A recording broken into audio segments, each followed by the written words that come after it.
Morning, Peter from ATB. We'll just go through a quick version of ATB-TV this morning.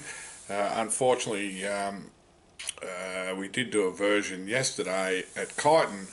I was up there with Christina Jeffries just doing some horse reports. We did a little addition, and unfortunately the card wasn't formatted properly, and again I've had to sort of jump in this morning and just give my version of events from the week, our runners and our upcoming runners. So I apologise there. I'll try and catch up with Christina next week. Always got some interesting thoughts about our horses and does a wonderful job with our pre-trainers, as most of you know. Wind back the clock to last Saturday, astrological at Wodonga. Blinker's first time. This little filly just missed again. Geez, she's honest. Obviously the synthetic the start before, she didn't appreciate. Back on the turf. The only thing with the Blinkers is she just sort of half missed the start, and that probably cost her being a pair closer and eventually cost her the race.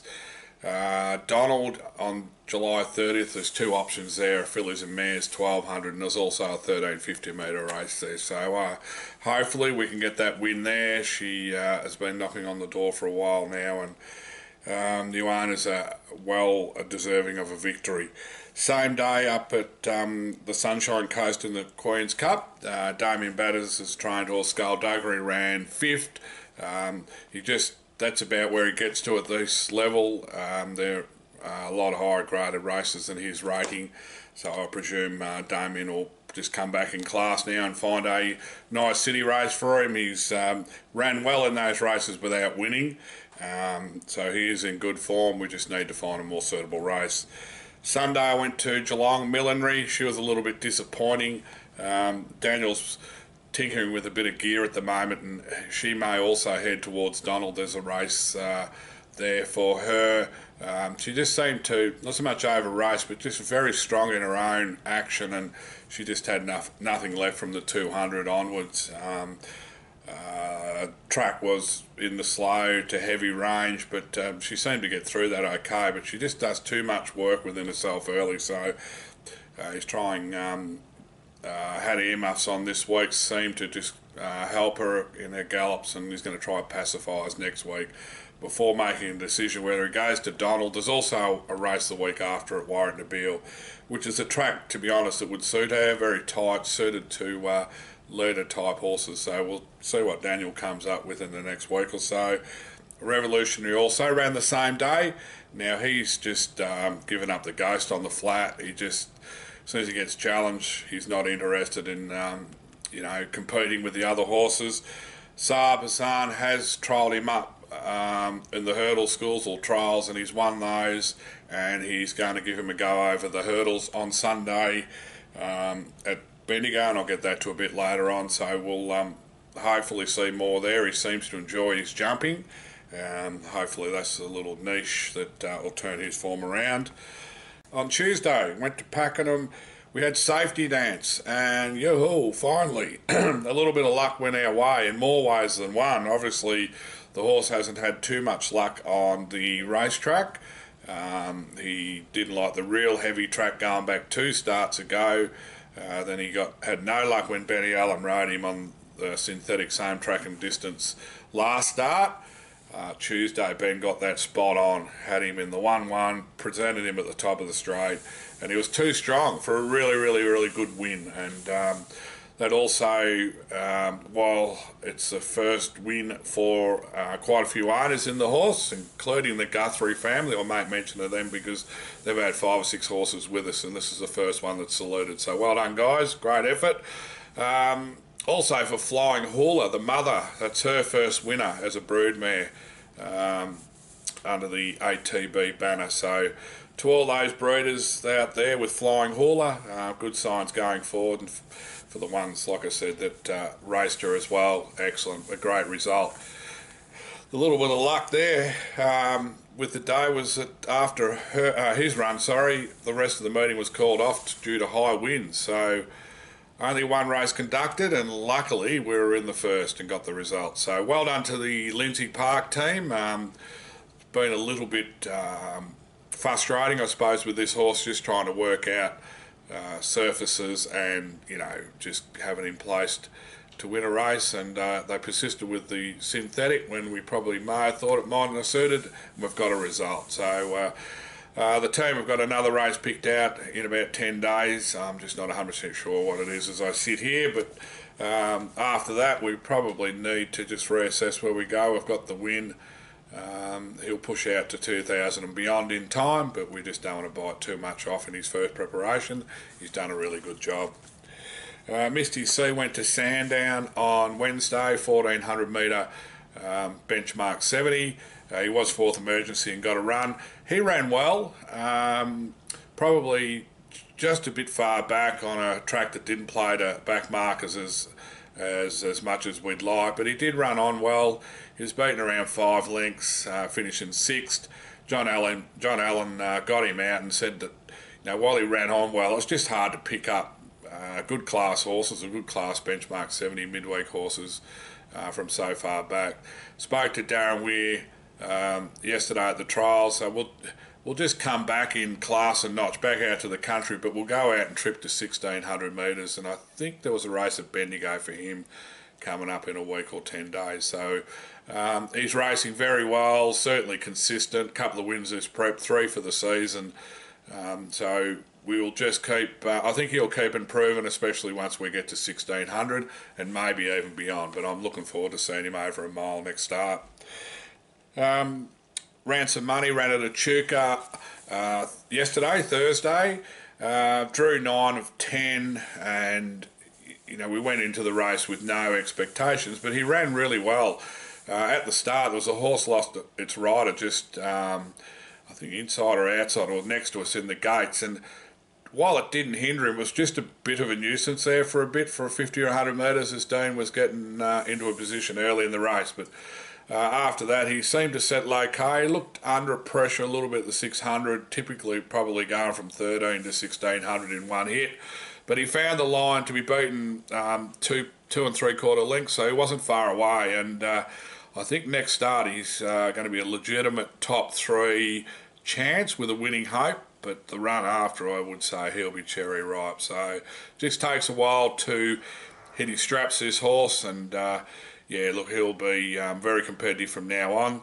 And like I said, he was going home as good as the winner in that race. Just the fact that he had to give him a fair bit of a start. And as Dean said, just fitness-wise, you can just feel when a horse is on top of his game compared to when they're still working into their fitness. So Ransom Money, certainly on the right track with him.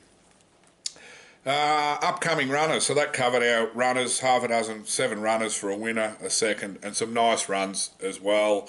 So we're up to 43 wins for the year, which is good, and hoping to find 2 or 3 more before July closes out the 2017-18 racing season.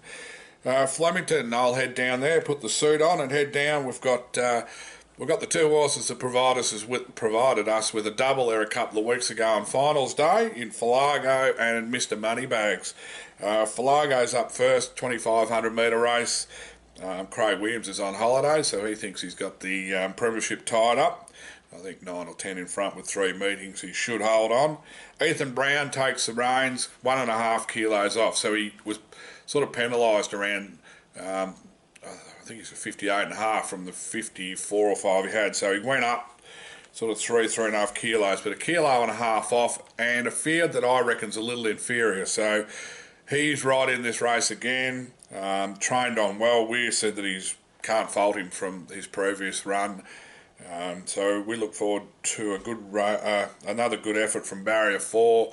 There is 5, I think, duly accepted horses, Sydney, Adelaide and Flemington here. So hopefully they all go elsewhere, and we might end up with a field of 5 or 6 or 7. So either way, he's in really good form. This is his time of year, so hopefully we can, if we're not picking up another win, we're running very well with Falago. Mr. Moneybags, the winner of the Silver Bowl, is back to his favourite track, 1600 Jai McNeil Barrier 2. Just ticks all the boxes as far as I'm concerned. 58.5 is a slight query. I think a lot of the horses are down on the minimum 54. Top weight's out. Another one of Weir's, I think it's just below him in the weights. But if you take out the Weir horse and another, it's basically like a benchmark 64. They're just horses that are inferior to him on form. It's just that little query whether the weight relief or the weight we have to carry is just a little burden. But he's a big, strong horse in great form. So we'll go there full of hope with Mr. Moneybags and look forward to seeing plenty of owners on course. He's been a terrific horse, 4 wins all in the city, 2 at Sandown, 2 at Flemington. You can't ask for much more from a horse that's only in his second race preparation, and over $250,000 in prize money. So he's been a great little earn for his owners. And just back to Falago, he ticked over 500,000, winning his 7th race as well. So 2 terrific ATB horses. Also on Saturday, Captain Harry heads to Adelaide, a benchmark 70, 3-year-old, 1,550 metres. Darren Weir has just got a little aim in trying to get him to Vobis race at Caulfield the week after, and has a feeling that the quick 7-day backup will suit this horse. He was going to aim at Echuca, but has decided to go to this race, a better money race in Adelaide. So we go there with good hope on Saturday, and then he'll back up a week later into the race, the Vobis race, which for all the 3-year-olds, it's their last chance to get hold of some of these big riches. I mean, we nominate all our horses Super Vobis, Vobis Gold, and if they're up to it, even if it might be a little bit of a throw at the stumps, they may be a little bit out of their depth. You just got to have a go at it. You just never know. But Captain Harry, we think, is up to it. But Darren Weir's plan of a 7-day back up into the race next week looks like a nice plan. So the way Weir is going, anything can happen. Saturday night, Nikita runs in the JLT Cup over at Newbury. As I speak, there was 29 nominations, and I hadn't seen the final field, but he'll be up amongst the better weighted horses in that race. The frame to market is around 25 to 1, based on all those nominations. It's his 3rd run from a spell. We certainly are looking for a better run. It's 3,300, I think, the distance. So this is his lead-up run to the Ebor, which has been the main target all along. The first 2 races were sort of run on tracks that didn't suit him at all, and I think the stable quite happy the way he poked around out the back and ran on late. We'll get more of an indication. Young Rodriguez, who's been riding him, stays on. I'll get the fields out to the owners, but I think it's going to be around 11:25 on Saturday evening for anyone that wants to watch on one of the Sky Racing channels. So we look forward to seeing an improved run from Nikita. Sunday, as I mentioned, is Bendigo Revolutionary having a hurdle run. It looks a strong maiden hurdle. Darren Weir's got a couple in there who've trialled up well. Look, to this bloke's credit, he's won his 2 hurdle trials, got his hurdle ticket. It's probably D-Day. He needs to really show us something that's worthwhile for us to continue on, and all the owners are understanding of that. But Saab's put a lot of work in. He's, as he said, he's pulled most of his hair out that he's still got, trying to just reinvigorate this horse, but look, he's just lost interest on the flat. He's only got sort of 1 gear on the flat, and unfortunately that's a bit slow. So hopefully the hurdles, where he can probably bowl along out in front or up near the lead and just keep rolling at that same pace, and if he keeps jumping them cleanly, who knows. Adam Rousbury, you wouldn't know much about him, but he's rode him in the 2 schools, and he'll take the reins on Sunday.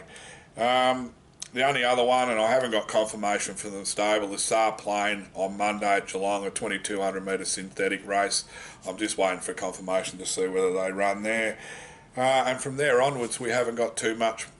Tuesday is Pakenham again, and Wednesday is Ladbrokes, and I'm fairly sure we've got none there. So a little light on, but some nice chances there, especially on the Saturday with Falago, Captain Harry and Mr. Moneybags. And if Saab Plain does run at Geelong, I reckon that'll suit him down to the ground. Very fit horse. back on top of the ground and back into a race where he'll carry the normal weight scale rather than the high weight scale. Looking for a best, I sort of like Captain Harry and Adelaide a little bit, and the two horses at Flemington will run really well. And look forward to seeing Nikita mowing them down late. I suppose they're not too keen on winning all their races over in England. They like to win the races they're set for, because the penalties and all that can cruel them when it comes to the races they're setting them for. But we certainly look forward to him running well, as the Melbourne Cup still is very much on the agenda, all going well. Not too much more to add. Yeah, hopefully next week I can get everything right technically, and if I don't catch up with Christina again, I will at some stage, but hope to have a guest of some description rather than me just here by myself. And yeah, have a good weekend, good punting. If you own a horse that's in ATB colours, good luck, and we'll catch you all next week. Everybody look at your hands. We can dance,